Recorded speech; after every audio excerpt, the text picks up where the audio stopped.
Je weiter man in den labyrinthischen Untergrund des Marmerlens vordringt, desto größer wird das Staunen in den Augen derer, die ihn erkunden.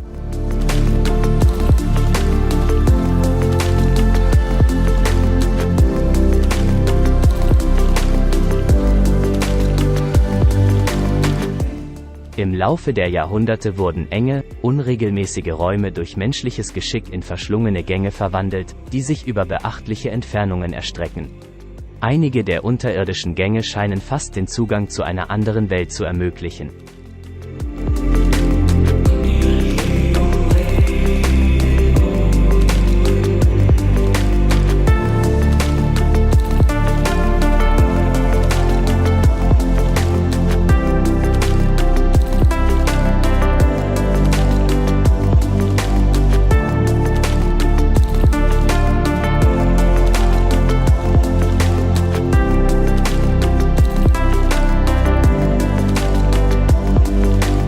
Ein ebenso faszinierendes wie rätselhaftes Höhlensystem.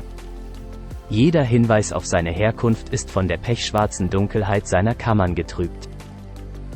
Die Korrelation mit der nahegelegenen Burg Schönfels und die mögliche Verbindung mit einem karolingischen Sarg aus dem 7. Jahrhundert, dessen Spuren verloren gegangen sind nicht direkt nachgewiesen.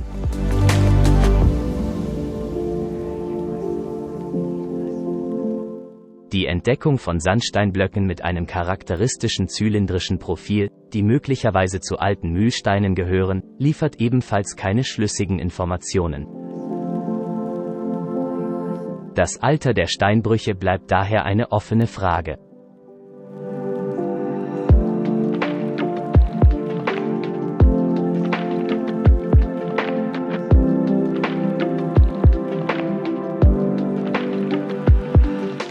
Was uns bleibt, ist das Staunen in unseren Augen und das Wissen, dass jede Höhle einen Mikrokosmos subtiler Harmonien darstellt, zwischen den unvorhersehbaren Turbulenzen tektonischer Kräfte und einem immer vielfältigeren biologischen Leben, das es zu erhalten gilt.